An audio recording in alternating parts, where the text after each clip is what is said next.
ಓಂ ಶ್ರೀ ಗುರುಭ್ಯೋ ನಮಃ. ಹರಿ ಓಂ.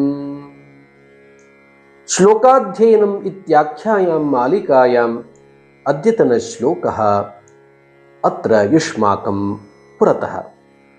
ಸುರಭಿಸ್ತ್ವಂ ಜಗನ್ಮಾತಃ ನಿತ್ಯಂ ವಿಷ್ಣುಪದೇ ಸ್ಥಿತಾ ಮಾತರ್ಮಮಾಭಿಲಷಿತಂ ಸಫಲಂ ಕುರು ನಂದಿನಿ. एतस्य श्लोकस्य पदविच्छेदः एवं भवेत्. सुरभिः त्वं जगन्मातः, जगत् मातः अनुनासिकसन्धेः विभागः समस्तं पदमस्ति. नित्यं विष्णुपदे स्थिता मातः ममाभिलषितं, मम अभिलषितम् इति दीर्घसन्धिः. सफलं कुरु नंदिनी. इदानीम् अर्थानुगुणं वयम् अन्वयं जानीमः. सुरभिः त्वं जगन्मातः, जगन्मातः नित्यं विष्णुपदे स्थिता.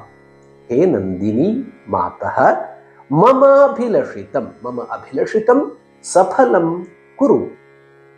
अस्मिन् श्लोके वयं नंदिनी धेनोः प्रार्थनां कुर्मः. नंदिनी धेनुः कामधेनोः पुत्री इति प्रख्याता वर्तते.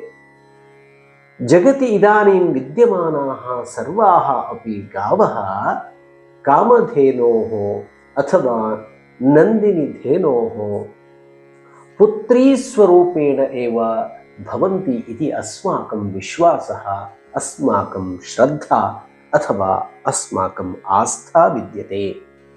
अत्र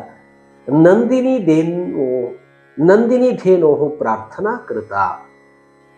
हे नंदिनी मातः, त्वं जगतः माता असि. त्वं सुरभिः इति नाम्ना प्रख्याता. पुनश्च त्वं सदापि विष्णुपदे एव स्थिता वर्तसे. नाम मोक्षदायिनी भवती सा नंदिनी धेनुः. अतः हे नंदिनी मातः, त्वं विष्णुपदे सदापि स्थिता असि. मम अभिलषितं, मम इच्छां सफलं कुरु, सार्थकं कुरु इति अत्र प्रार्थना कृता वर्तते. अहं यं कामये तत्सर्वम् अहं यथा प्राप्स्यामि तथा अनुग्रहं कुरु. अत्र नंदिनी धेनोः प्रार्थना विद्यते. अयं श्लोकः अनुष्टुप् छन्दसि अस्ति. एकवारं गायाम. सुरभिस्त्वं जगन्मातः नित्यं विष्णुपदे स्थिता मातर्ममाभिलषितं सफलं कुरु नंदिनी.